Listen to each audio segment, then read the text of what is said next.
So yeah, so today I'll be talking about something that's maybe a little less related to what people normally talk about in the seminar. So no KPZ really.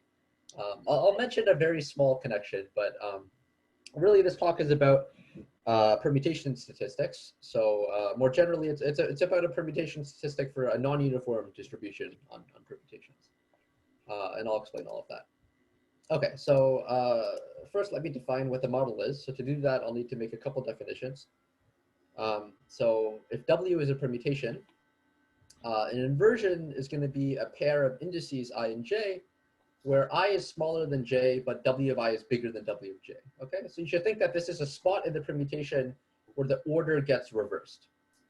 And similarly, a descent, it's an index where this happens for adjacent sites. So it's a number I where W of I is bigger than W of I plus 1. Okay. And I'll let L of W denote the number of inversions and descents of W denote the number of descents. Okay, so as an example, let's consider the permutation 23154 written in one-line notation. Okay, so this means 1 goes to 2, 2 goes to 3, and so on. Okay, so then the inversions are underlined here. So this 2 and this 1, the order is swapped. This 3 and the 1, the order is swapped, and the 5 and the 4, the order is swapped. And then the descents are precisely the inversions where the two locations are right beside each other. So this 3 and this 1, and this 5 and this 4 are descents. And so in this example, there's 3 inversions and 2 descents. So any questions about this before I move on? Okay, so yeah, so hopefully this isn't too confusing. I mean, the rest of the talk is going to be all about these two things. So let me define what the Mallows model is.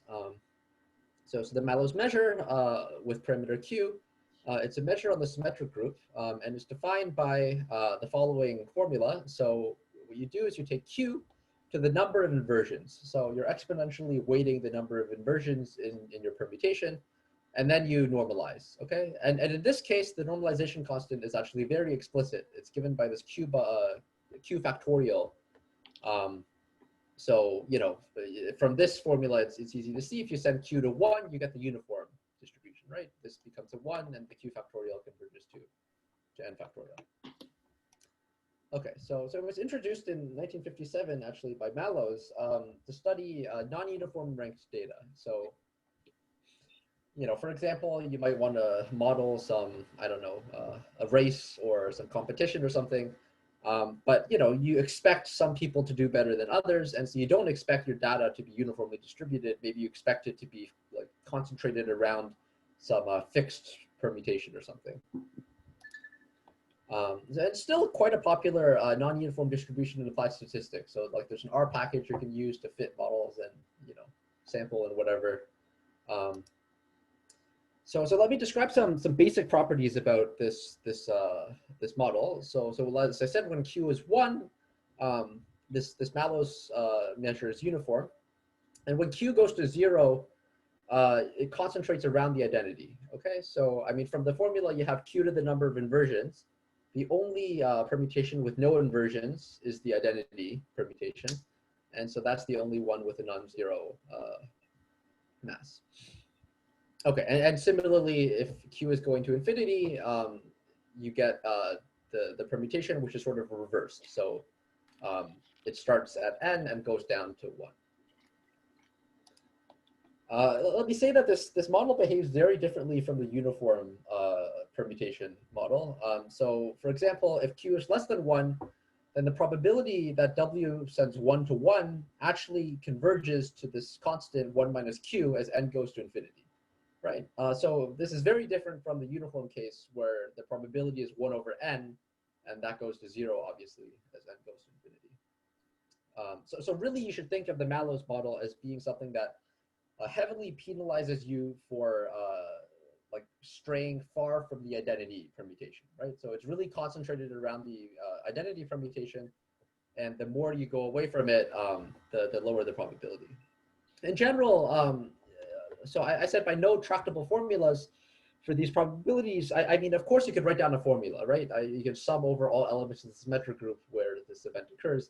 But I mean, there's no like sort of easy formula you can write down that's too suited for sort of asymptotic analysis. So you can give decent upper and lower bounds of these probabilities, but there's really no nice formula. So in particular, for example, these formulas are definitely not the same for different I and J's, and this is what makes working with this model a lot harder than the uniform one.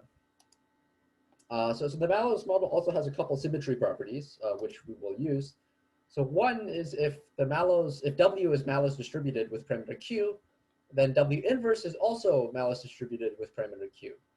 And this is not entirely obvious, but there's another way to sort of view the number of inversions. So it turns out it's also the number of inversions in a permutation is equal to the word length of that permutation, where you write the permutation as a word in adjacent transpositions. So transpositions like 1, 2, then 2, 3, then 3, 4, and so on. And this is related to something called the Coxeter. So the symmetric group has what's called a Coxeter group structure, and everything, all of this stuff is related to that. And I'm not going to go into the details of that, but using that is very easy to show this because the adjacent transpositions are all involution. So if you have a word for W, if you invert it, you have a word for W inverse. Also, if W is Mallows distributed, then what's I call the reverse of W is Mallows distributed, but with a parameter Q inverse. Okay, so here the reverse of a permutation is given by basically like reflecting it along the middle. So whatever W sends I to, the reverse of W sends N minus I plus 1 to, okay? And because of the symmetry property, we can basically reduce the study to the interval 0, 1. So for some problems that are not, I guess, invariant under this symmetry, you have to consider both cases. But for what I'm going to talk about, it doesn't really matter whether you look at W or the reverse of W. And so that's why we can restrict ourselves to Q less than 1. Okay, so any questions about this before I move on? Yeah, one comment. So this symmetry with respect to the inversion I think it's related to the fact that the normalization constant Zn is has coefficients which are symmetric. Yeah, I mean that's definitely I guess follows from. Does that follow from that? Sorry, you mean this first point, right? Yeah, Zn. I don't think it quite follows from that. I mean, really, it's something more basic, right? Which is that the number of inversions in W and in W inverse are the same. So, yeah. Oh. Okay. So let me just briefly mention some previous work on Mallows permutations. So people studied, the cycle structure. This is work of Mukherjee and Peled.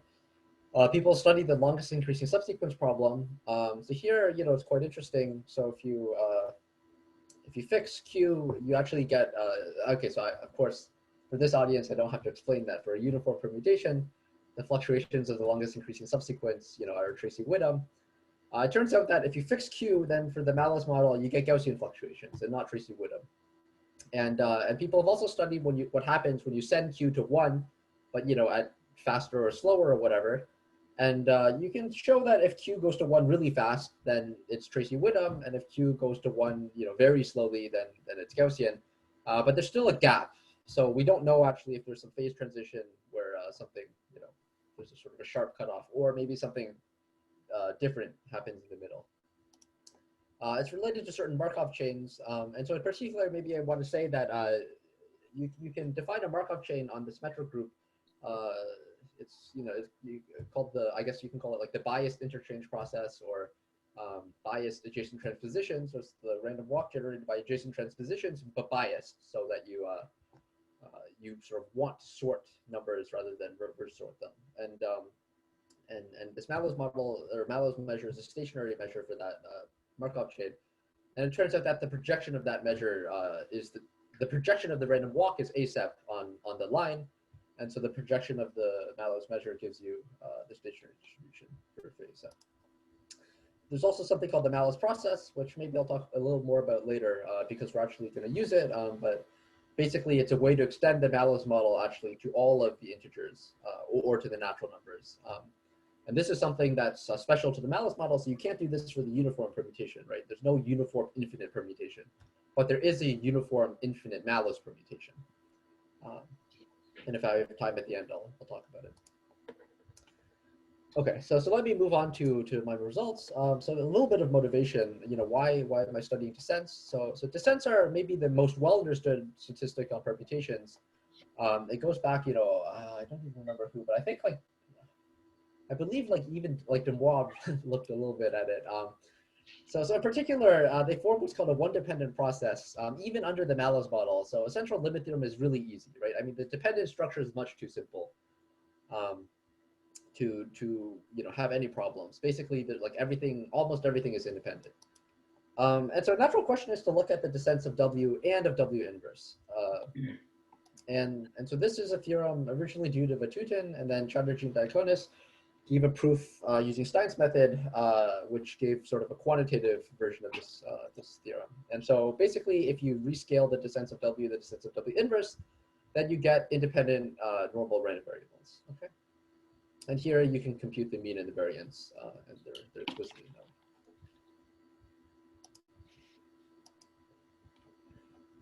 Okay, so my first result is about so maybe I should say sorry. So the quantitative bound here is actually not for this bivariate limit theorem, but for the random variable where you add the number of descents of W and the number of descents of W inverse.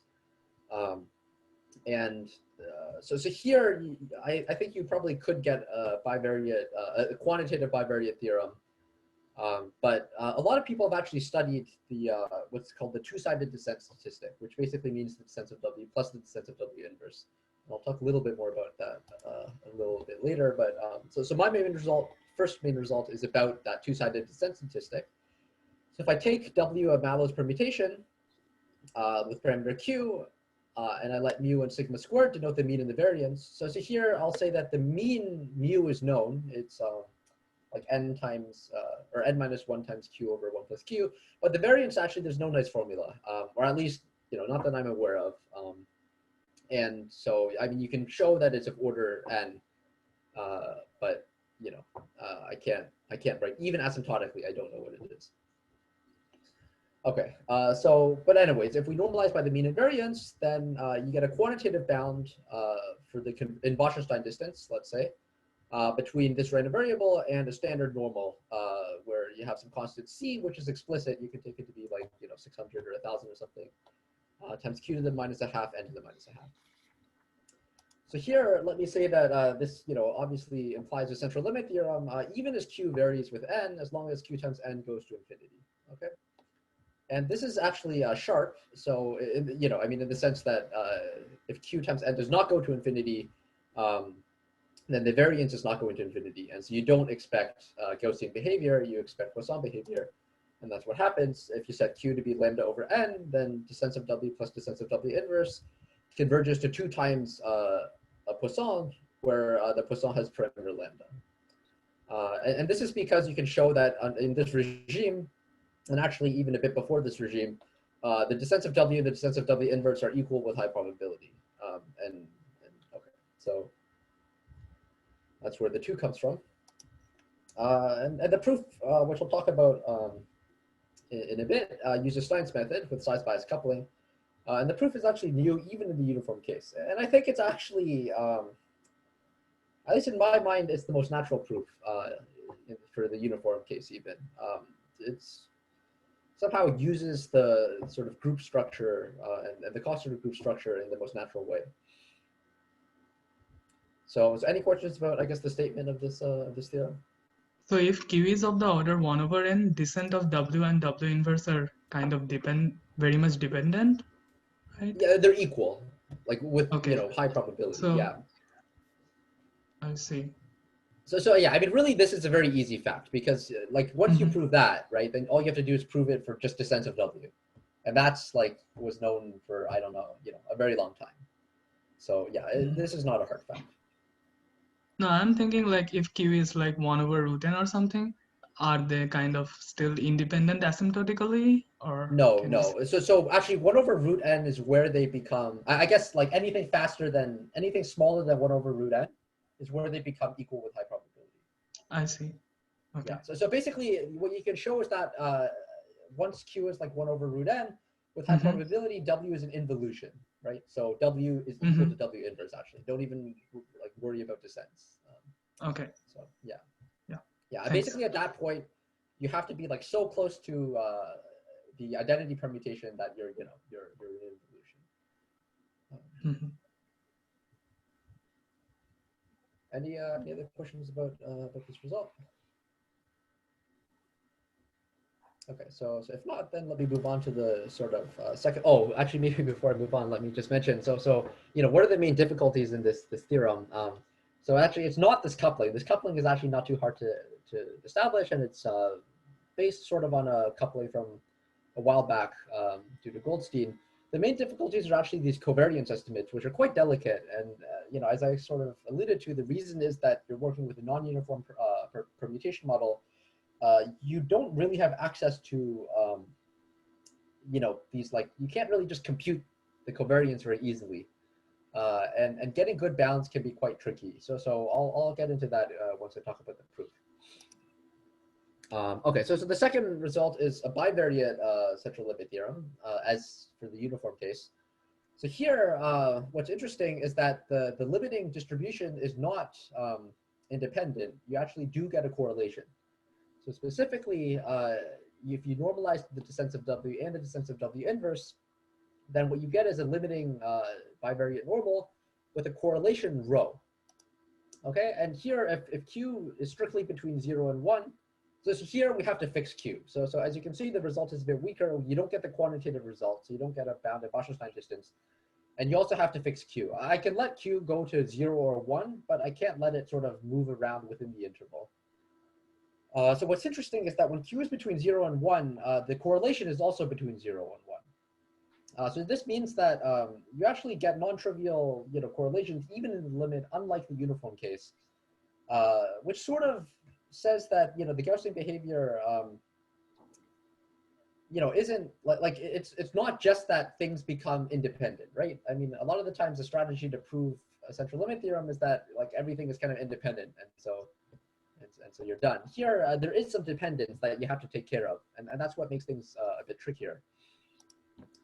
Let me say that really the only obstacle to getting the stronger results, to getting quantitative results, and to getting let's say convergence even when Q varies, is actually like computing this asymptotic correlation, right? So of course, if you want this convergence to hold, and the asymptotic correlation between the descents of W and the descents of W inverse, should, in particular, should not blow up or something. It should go to some constant, and getting good control over this convergence would actually lead to quantitative bounds. But at the moment, I have no idea how to establish this. So I'll talk a little bit at the end about how to, I mean, the way to prove this is to basically prove that this goes to 0. And the proof uses kind of soft arguments. It uses renewal theory, right, which sort of tells you that something converges to a constant, but doesn't tell you like how fast. Okay, so any questions about this theorem?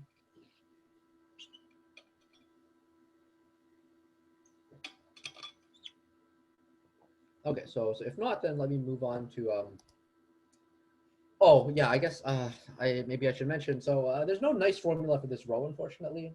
Sort of like with the the variance. But there is a way to express it in terms of what's called the Mallows process. So you can write it as some observable of the Mallows process.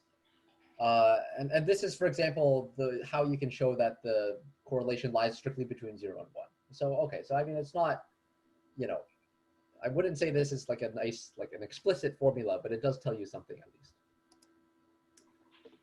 Okay, so let me just mention some related work. So most of the work on this problem has been in the uniform case, but to more general Coxeter groups. So I'm not going to really talk about what that means, but let me just say, so okay, so descents, as I said, are easy.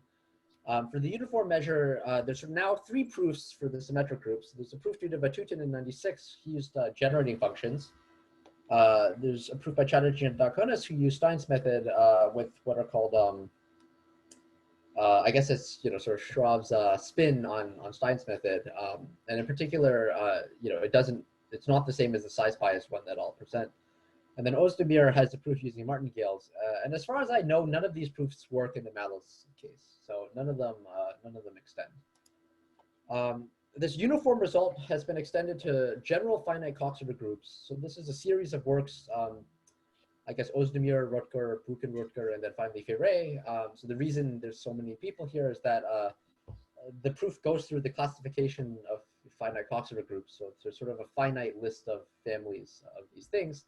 And people proved it for these sort of finite families, and then you put it together. Okay, so let me talk about the proofs now. So first I'll talk about the first theorem, which is the Berry-Esseen theorem. So to do that, I'll need to introduce Stein's method. I guess I won't assume that you guys have seen it before.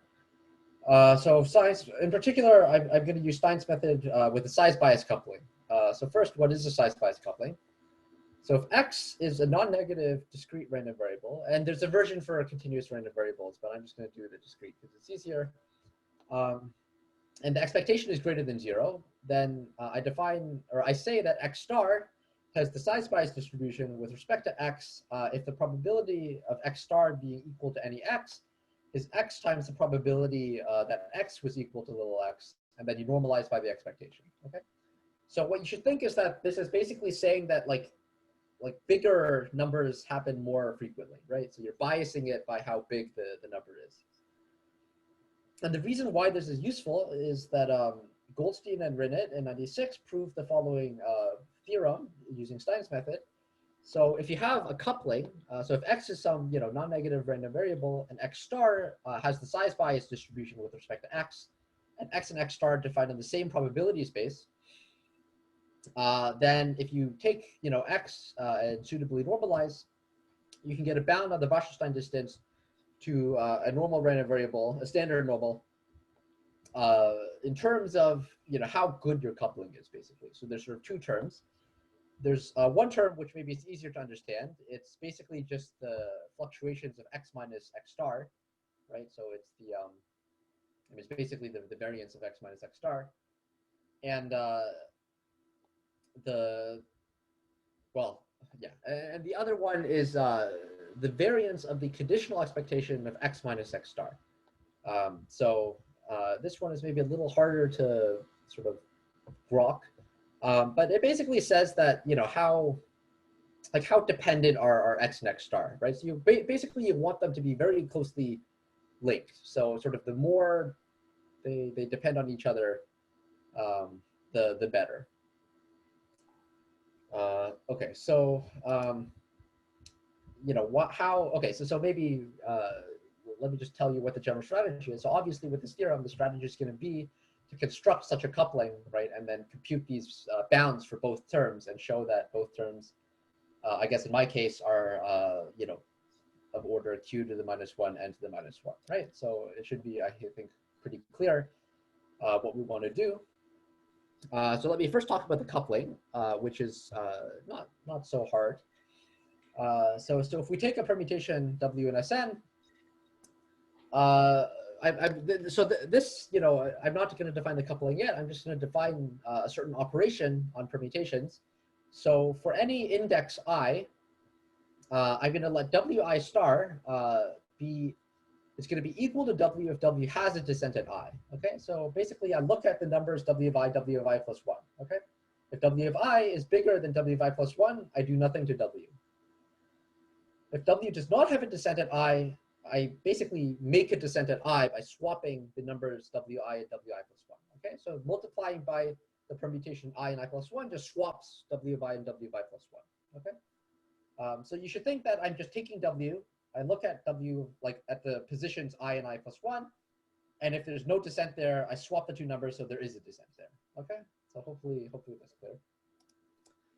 And then similarly, I'm going to define W star sub minus I to basically be the same operation, but on W inverse. So what I do is I take W inverse, and then I, do the same thing I just described to W inverse, and then I invert the permutation again, okay? And this actually has a very simple description. So you should think of this as saying that I look at the numbers, not the, like W of I, Wi plus 1, but just like I look at the permutation. Somewhere in the permutation is I, and somewhere in the permutation is I plus 1, right? In one line notation. And if I appears before I plus 1, then I swap the two numbers, okay?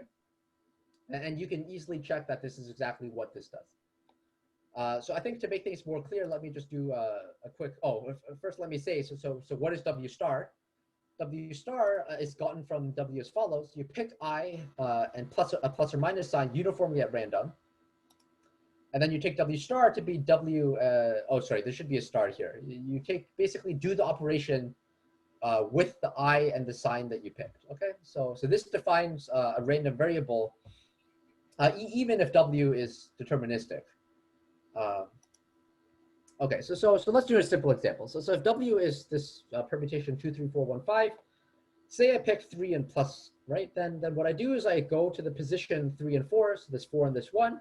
I see that there is a descent at 3 and 4, right? 4, 1 is a descent, and so I do nothing. But if I pick 3 and minus, what do? I look at the numbers 3 and 4. So here, where is it? 3 and 4 are in order, right? So there's, they're in order. So I reverse it, and I get this. Any questions?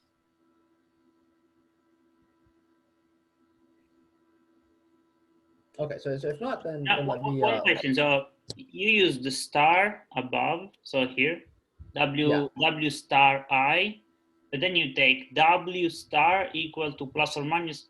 There should be a star here. Probably. Yeah, exactly. Yeah, sorry. Yeah, there's a typo here. There should be a star here. I'm missing the star. Thank you. Okay, yeah. sorry, I couldn't follow. Yeah. No worries.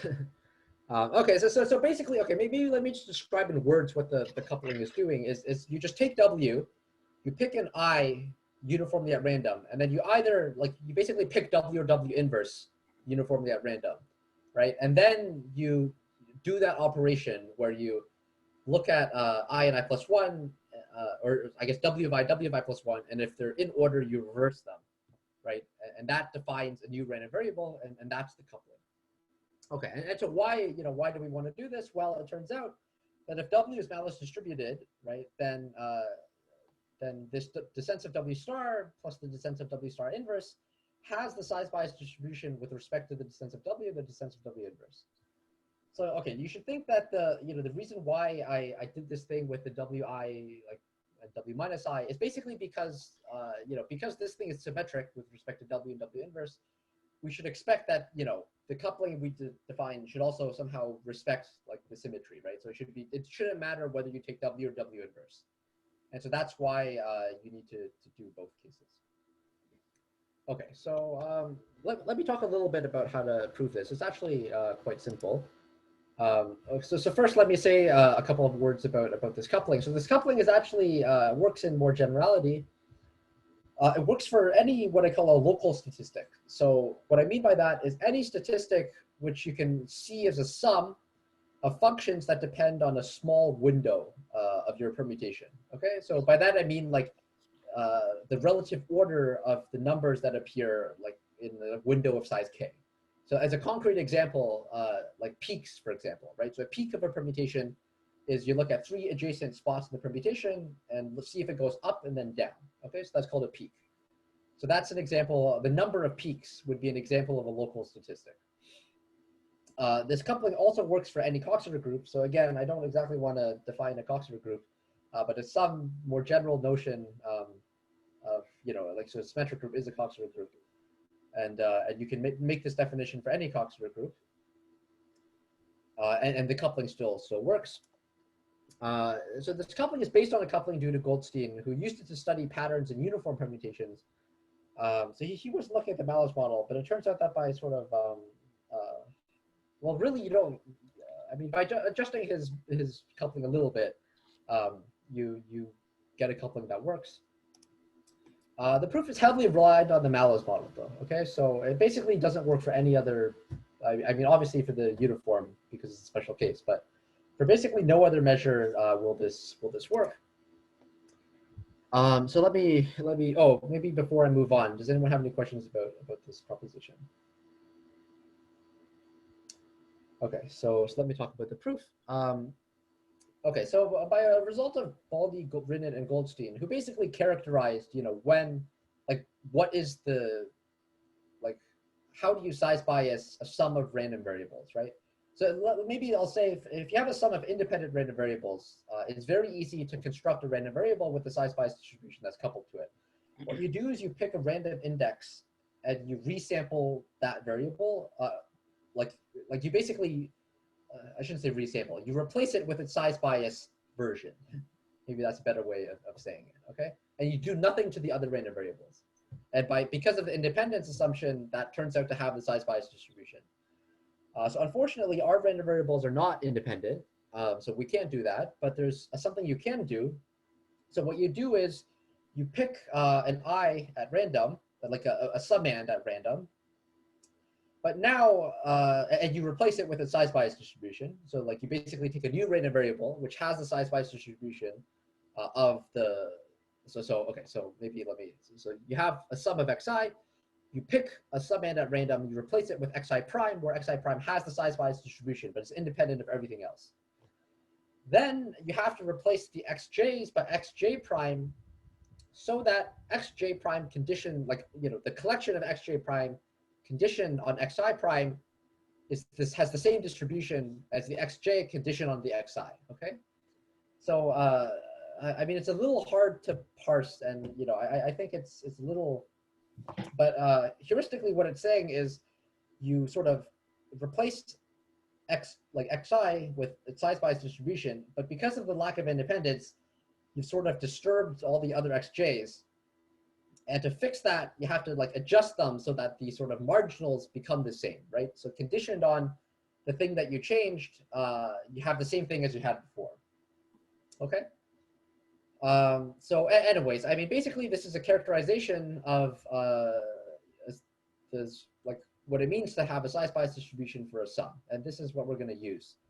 So our random variable, is a sum of the descents of W plus a sum of the descents of W inverse. Let me just say that it suffices to check that after conditioning on this I and this plus, right, which, I mean, the I and the plus basically amount to picking a summand, right, because we have a sum over the index I and whether we're working with W or W inverse, okay? So what I claim is that it suffices to check that the distribution of W star is the same as W conditioned to have a descent at I.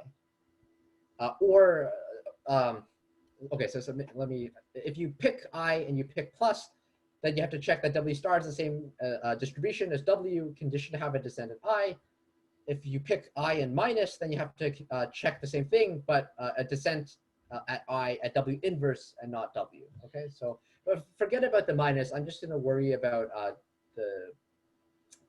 what happens when we pick a plus, because by symmetry, there's really no difference.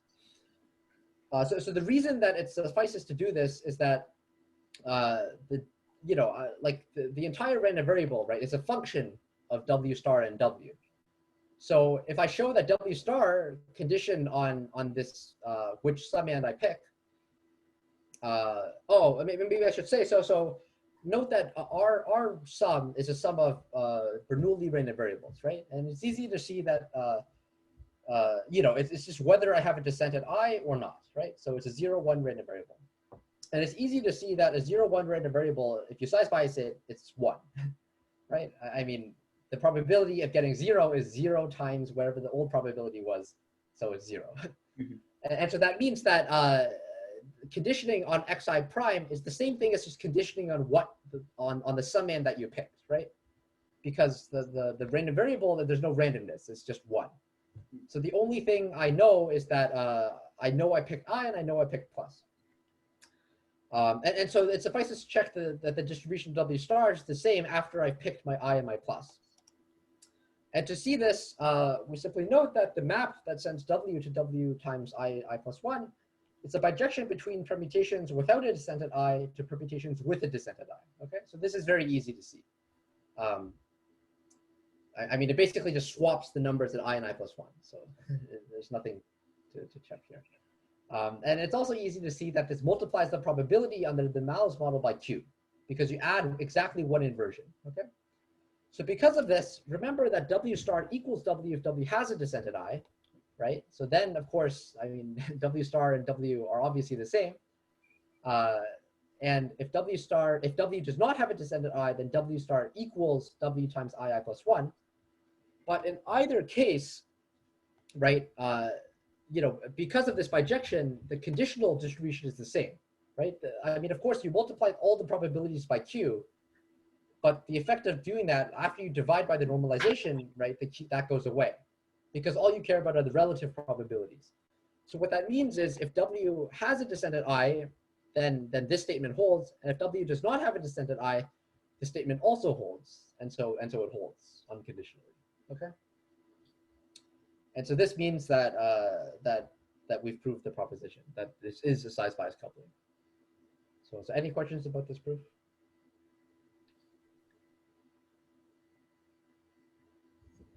Okay, so if not, then let me move on.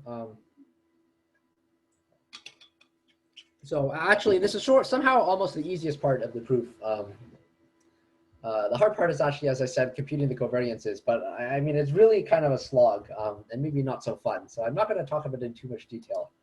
And let me just mention sort of the outline of how you would go about doing it, and then I'll stop as soon as it gets kind of technical. Anyway, so basically, recall from the theorem that we have this bound, right? So we can control the Vatutin distance in terms of these two terms. So I claim the second term is easy to control. The reason is that mu and sigma squared are both of order n. So this first factor is of order 1 over root n. And x minus x star is actually bounded, like deterministically. It's not even, you know, you don't even have to worry about expectation. So, okay, and so, I mean, if you believe me that there's a q to the minus 1, if you actually compute this, then in particular, it comes from the variance. Then the second term is easy to control, right? There's nothing really to do. Okay, and so really we can focus on the first term, the variance term. Okay, so note that, I mean, this is kind of a simple thing because x is a function. So here I'm defining x to be the descent of w and the descent of w inverse, right? So because x is a function of w, you know, by conditioning on more stuff, right? You're making this random variable more random, so the variance goes up. So you can prove this using like Jensen's inequality or something. But I mean, you can also just believe me that it's true.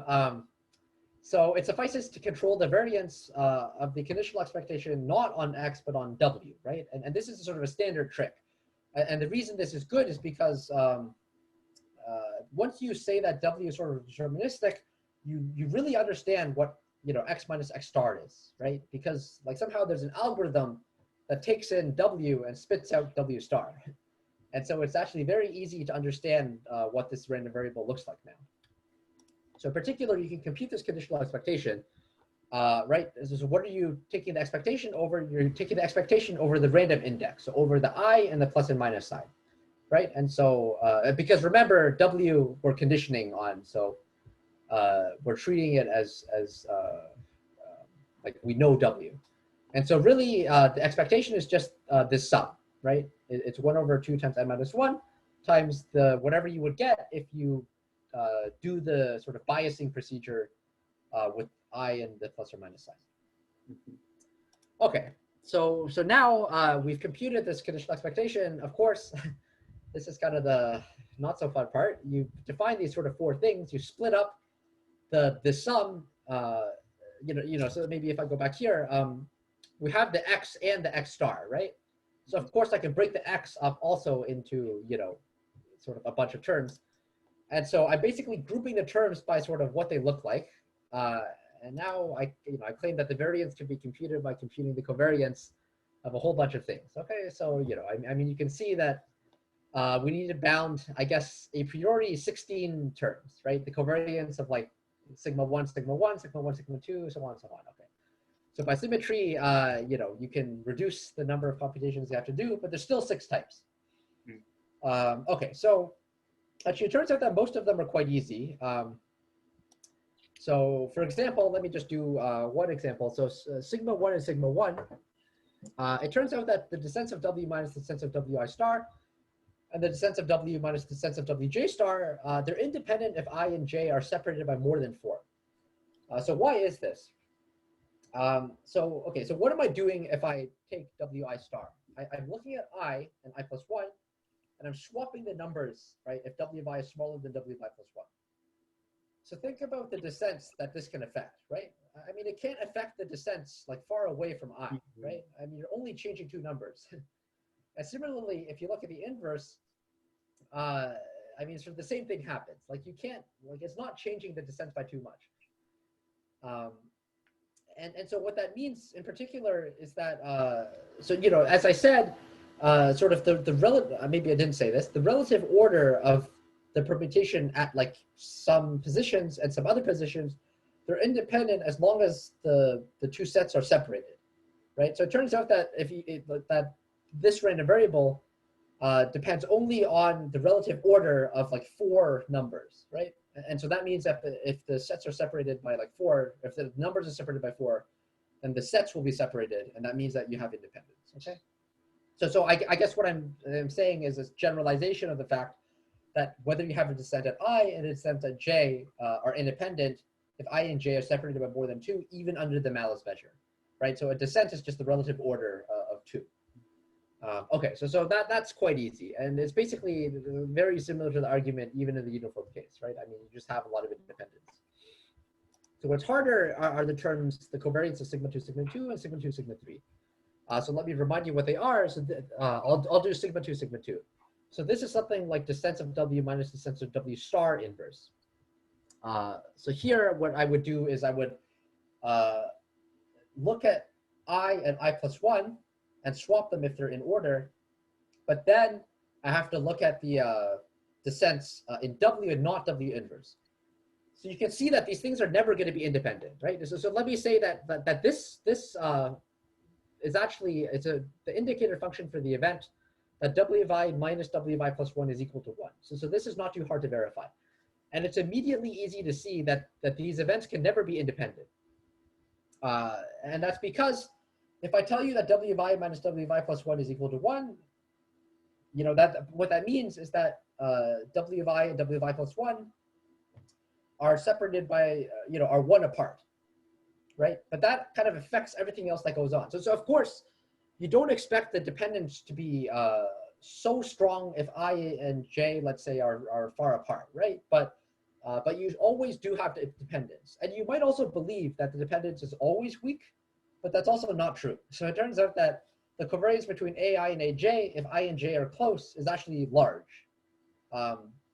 So it's not so clear a priori that these covariance terms are actually going to be small.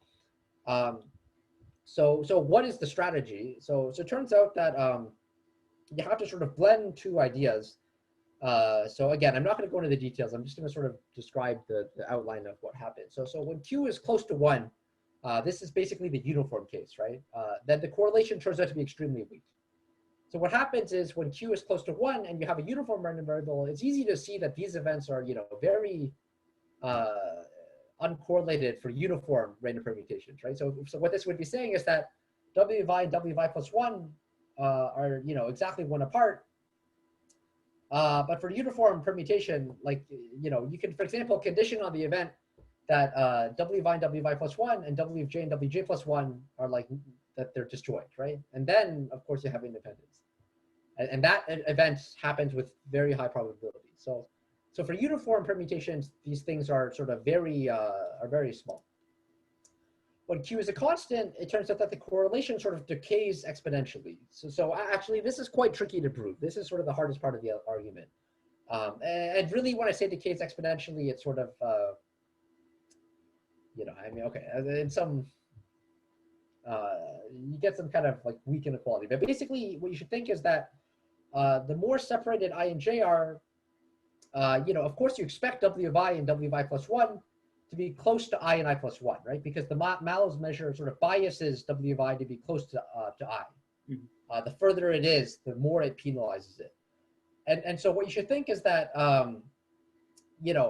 like, morally speaking, when I and J are far apart, then W of I and W of I plus 1 and W of J and W of J plus 1 kind of have nothing to do with each other, right? And that means that you should have very weak correlation. But you really do need to be careful because, as I said, actually, like, the probability that W of I is equal to I or that W of I is equal to J, as I said, that's hard to compute. So, I said that it's big, right? But how big is it? That's not so clear. Okay, so in particular, sort of in the middle, like, so W of 1 equals 1, that's 1 minus Q asymptotically, right? But they cannot all be 1 minus Q asymptotically because, so really most of the work goes into getting good enough bounds given the sort of lack of control over these events. And it's kind of quite delicate. Okay, and so we have this argument when Q is constant, and we have an argument when Q is 1, and now you sort of, it turns out you can blend them. So when Q is varying, you basically use the Q equals 1 argument for sort of the near diagonal terms. So the terms where I and J are close, and you use the argument for Q constant for the off diagonal terms when I and J are sort of large, and you basically you optimize over like how big this band is, depending on how close Q is to 1. Okay, so you pick your like where you switch arguments based on how close Q is to 1, how close Q is to 1, and that turns out to be enough to get the bound you want. And the bound is independent of Q as long as Q, well, I shouldn't say independent of Q, but it's it depends only on how far Q is from 0. Right? So it doesn't depend on how close Q is to 1. Because what you need is a uniform estimate on like any interval of like the form like Q1. So in particular, your estimates cannot decay as if Q is going to 1. So any questions about this proof that I outlined? How do you take care of the case when Q is going to 0 slowly? Like your case also covers for any Q and N, right? Yes. So it turns out that actually is easier because so that basically is taken care of with the Q constant argument. Basically, when Q is going to 0, the exponential decay is kind of even stronger. So the exponential decay is exponential in Q, right? So that's what I mean by exponential decay. And so if Q is going to 0, it's like super exponential decay. So you have even less to worry about. But like if Q is going to 0 very fast, then the bound doesn't make sense, right? Like if Q is bigger than... Yeah. So actually, so the reason is actually it sort of comes up earlier. Maybe if I go back, it comes up in this term, in this mu over sigma squared. Mm-hmm. Is that right? No. So sorry. No. Okay. I lied. Okay. So maybe okay. I remember where it comes up. So in this argument, you get a bound with a constant, and the constant has something like a 1 over Q in it somewhere. Okay. So that's where the dependence comes in. Mm-hmm. So actually, so the reason you need to be so careful here is that the argument for with Q constant, also the constant has a 1 over 1 minus Q, right? So that's why you can't just immediately apply the argument in general. So the reason you do this is that for Q going to 1, you have a Q on top and a 1 minus Q on the bottom. Sorry, a 1 minus Q on the bottom, and some stuff that is is also going to 0 when Q is going to 1 on top, and those sort of balance each other out, and that's what prevents the constant from blowing up. Okay. So yeah. So really, the hardest part is that because you care about the constant, you have to be very, very careful when you go through this argument, and keep track of all the Q's to make sure that nothing goes bad if you send Q to 0 or 1 or whatever. Any other questions? Okay, so if not, then let me move on to the second, the bivariate central limit theorem. So this, I think, is also kind of nice. So let me remind you what the theorem says. It says that if I have, if I normalize the descents of W, the descents of W inverse, then I get, a bivariate normal limit with a non-trivial correlation. Okay, so as I said, the main difficulty, it boils down to showing that this asymptotic correlation has a limit. So why do I say that this is the only difficulty? Well, it turns out that the sort of Berry-Esseen theorem I proved earlier, it easily generalizes even if you put like an A in front of the descents of W and a B in front of the descents of W inverse. Okay, so you can prove a central limit theorem for any linear combination of the descents of W, the descents of W inverse. And so by the Kramer-Wald device, basically that says if all the linear combinations converge to Gaussians, then you have a bivariate convergence to a Gaussian, right? So, but in order to get that, you do need to know that this thing has a limit, right? Because so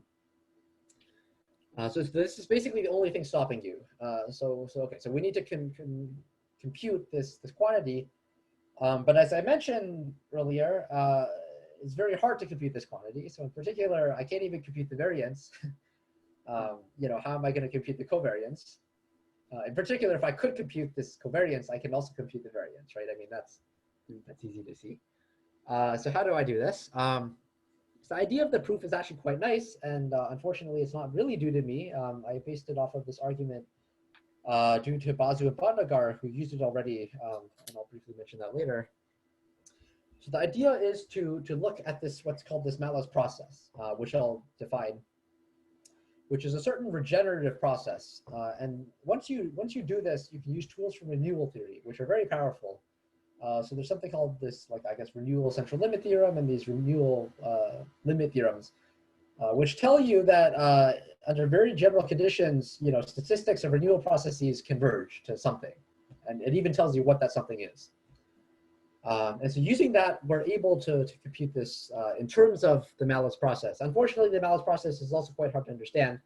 So we can show it has a limit, but I couldn't, write down what that limit is in any meaningful way. So that's maybe one limitation of this process. So as I said, the proof gives this asymptotic correlation in terms of the regenerative process. Okay, so let me define the Mallows process.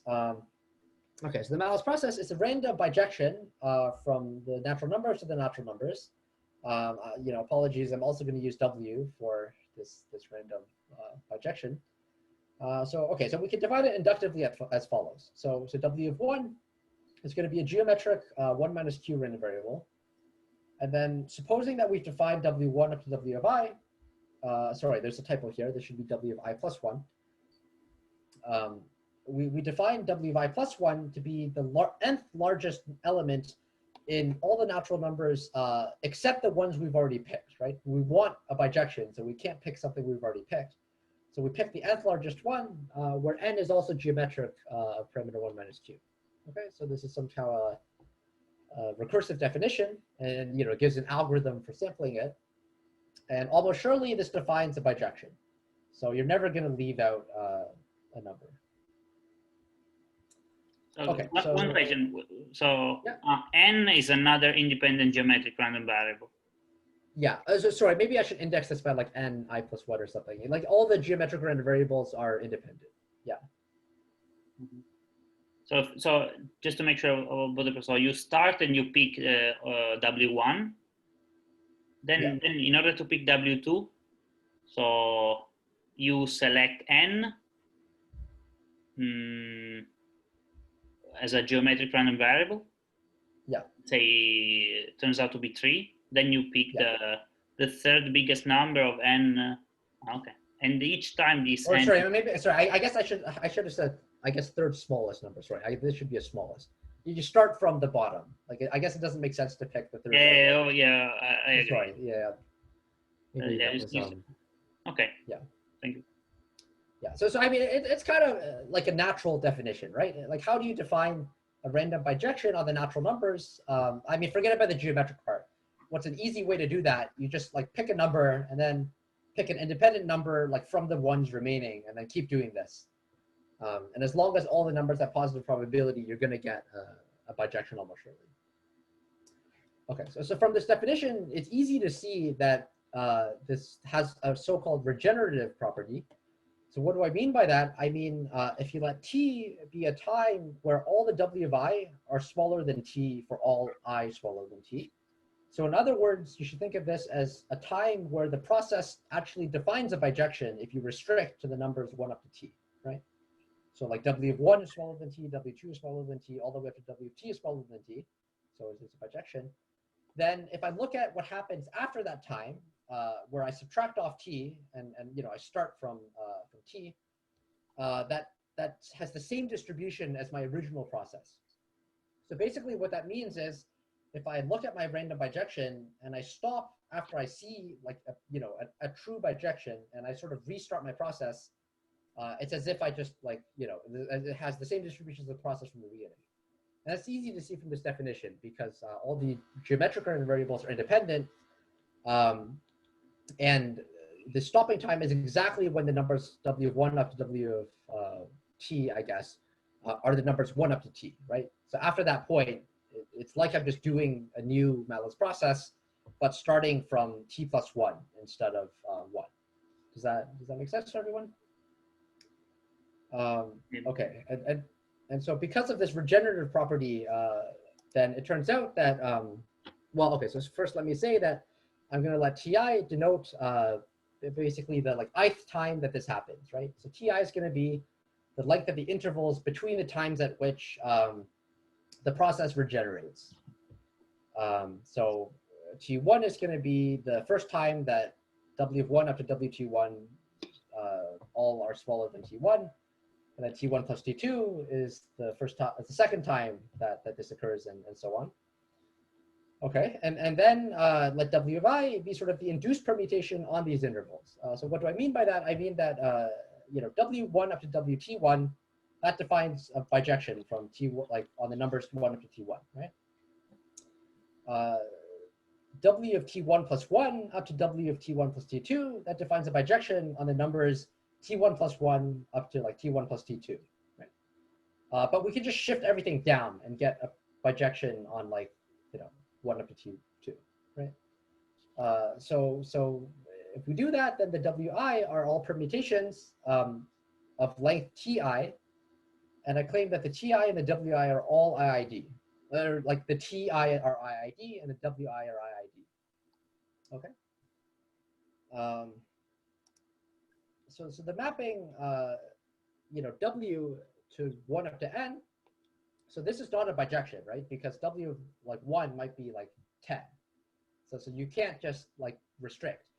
But we can instead map not to w of I, but to the rank of w of I, right? So if w of I is the is the 7th largest number among w1 up to w10, right? And then I'll map it to 7 or whatever. So this does define a bijection. I'm going to call this bijection w superscript n.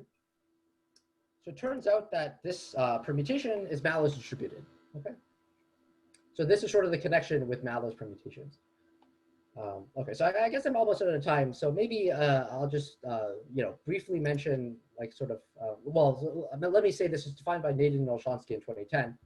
And as I said, it was used by Boswell Bhatnagar to prove the central limit theorem previously. So, it's not a completely new idea. So let me just outline the idea. Basically, you want to, we have a coupling between a Mallows permutation and this Mallows process. You basically just want to show that, that the two are closely related enough. So what you do is you pick a deterministic time where your process regenerates that number of times, and it basically looks like your Mallows permutation, right? I mean, it's close enough. And then you can compute the corresponding statistics you care about for the process instead of the Mallows permutation, and use renewal theory to get a limit. And finally, you show that the two things are related, and so the limit is also the same as the limit for the Mallows permutation. So maybe I won't get into the details of that, but basically you can see that you relate things to the Mallows process, and then you get an expression for what you care about actually in terms of the distribution of the WIs, right, and the TIs. So those are IID, and some random permutation, and you can compute the asymptotic correlation as a function of the distribution of W1 and T1. And then finally, the Bivariate theorem, as I said, follows from the Cromiervold theorem. Okay, so thank you for listening. Thank you very much, Jimmy. And let's see if there are some questions.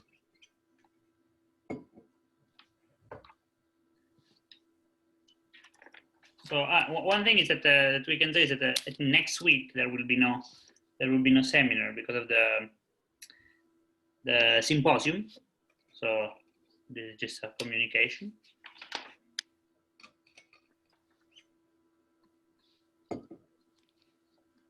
And I also have like a question to sort of break the ice. So before you said that the descents, they're very old statistics, but then you said a name. So who was the first one to consider the statistic of the descent? I don't even know, but like it shows up like in Stanley's like textbook on like enumerative combinatorics. I'm not entirely sure, but I believe that like I think Percy might have told me that like De Moivre like might have looked at like some version of descents. Obviously not like written in this way, but I mean it's just kind of a natural question, right? It's like you have a random permutation. Like how many times is like WI bigger than WI plus 1 or something? Sorry, I don't know like who first considered it, but it must have been like a long time ago, like 100 years ago or something. So you do not have an explicit formula for rho, right? No. So yeah, maybe if I go back to the slide, I have. I mean, this is a formula, if you want to call it a formula. So it's written in terms of like I said, the WIs and TIs, and using it, you can tell something about it. So like this formula, for example, implies that it's non-zero. It's not 0 and it's not 1 if Q is strictly between 0 and 1. But okay, I mean, that doesn't tell you so much.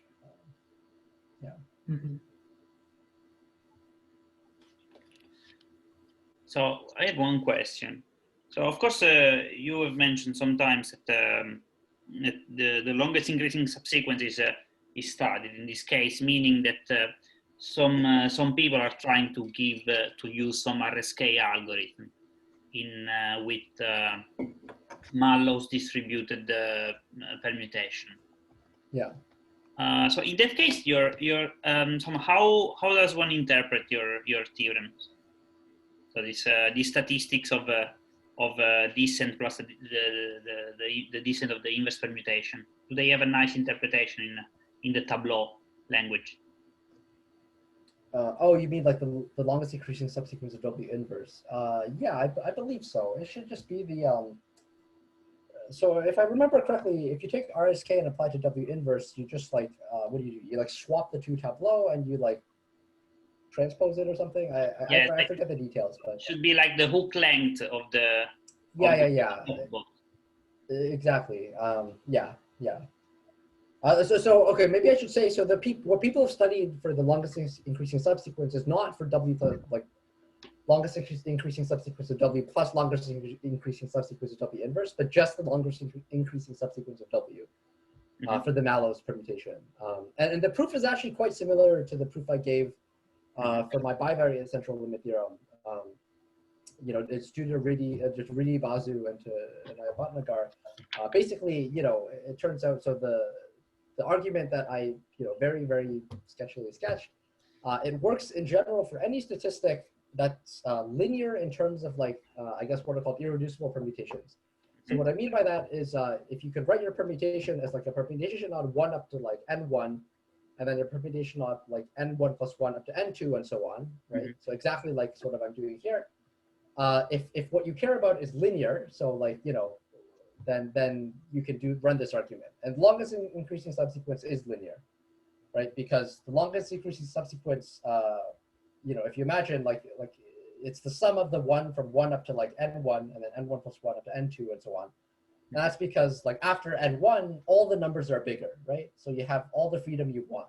You can sort of stitch together the longest increasing subsequences. And then they use a central limit theorem coming from renewal theory to get the central limit theorem for longest increasing subsequences. So somehow it's actually, you can prove it by kind of softer means. You don't have to be so, you know, like go through all this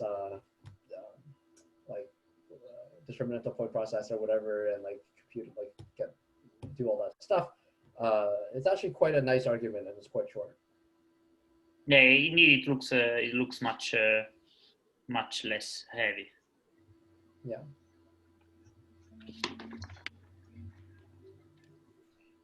About this sort of stopping time in the Mallow process. Yeah. This is I think is a very nice random variable. Of course, so does this have like a known distribution? Probably maybe related to the Mallows permutation. Maybe not. So not exactly. So okay, so I'll say that basically it's it can be understood, and the way to understand it is as the hitting times of, or I guess return times of a certain Markov chain. So, and this is also not my idea, it's due to Basu and Bhatnagar. Basically, you can define a Markov chain on, you know, let's say the natural numbers or whatever, where the return time of 0 is exactly the distribution of the TIs. And using that, you can compute, for example, like upper bounds on moments of the TIs, for example. But there's no like simple way to actually, like it doesn't have a nice distribution. Let me put it that way. Yeah. But unfortunately, like I think in sort of this like setting, it's very hard to actually get like super nice formulas for a lot of things. It's not always impossible. But a lot of the times you can't actually like write down an explicit formula for the thing you care about, and you have to make do with like an estimate. Yeah, especially you said in the case of the descent, there is no nice formula even for the variance. Yeah, exactly. At least that I know of. It's possible, you know, that maybe, but like for example, like I did compute the like a formula for small values of n, and it doesn't stay like it's not like a polynomial, for example, or a rational function in Q, for example. So you know, unlike the mean, which is just like n times a rational function in Q, the variance seems to like the powers get higher and higher and higher, and it doesn't really seem to stabilize, which suggests that there is no nice formula.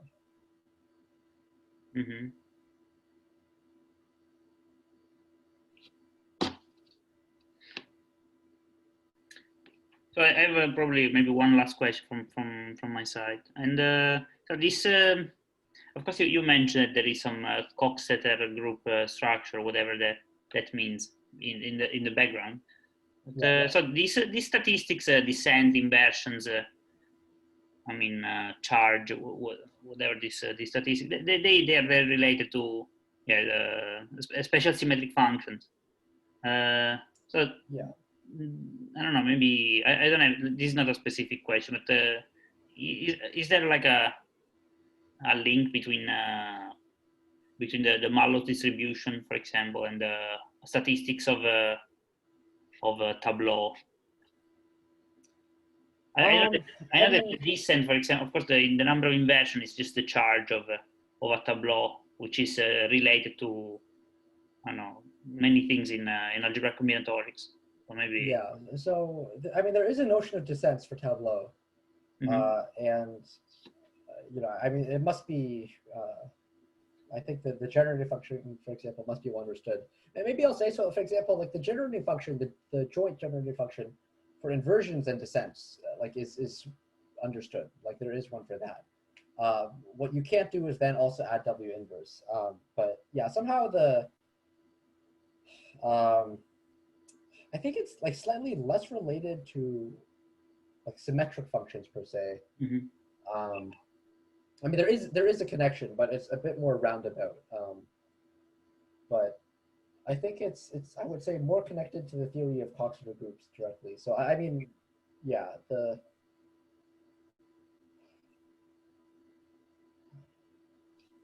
I guess you know what. Let me say this. So it is related to symmetric functions, and the reason why is that another way to look at symmetric functions is as you know, elements in the ring of, let's say, like invariance or co-invariance of the, you know, like algebra of functions under the action of the Val group, right? So like, I mean, I'm not familiar with this, but like in type AN, you have a symmetric group acting on, like, let's say polynomials of x1 up to xn, right? And if you take the invariance of that, that gives you exactly symmetric functions. And really this is related to the fact that Sn is the Val group in type A. And Val groups are like a special case of Coxeter groups. So, I mean, it should be related. I guess I don't see like a direct link, but you know, it's all kind of connected. Just because when I see that this Mallows, I mean, it's a very natural stuff. If you know, if one is familiar with yeah, this inversions and charge of I mean permutation. This is a really I think a natural measure. So I was thinking that maybe, I don't know, people want to weight tableau instead of permutations. Yeah, that I think people have done actually. I can't remember exactly, but I believe there's a paper by Joshua Swanson, maybe. Swanson. Okay, you know what? Okay, I can't exactly remember. So I think what they did was something like, okay, so they didn't exactly study Tableau weighted by inversions, but I think more studied like inversions of Tableau. You know, so like what's the distribution of the inversions in a random young Tableau or something like that. Yeah, I think this is known in this case, and maybe it's also Gaussian or something. Yeah. So right.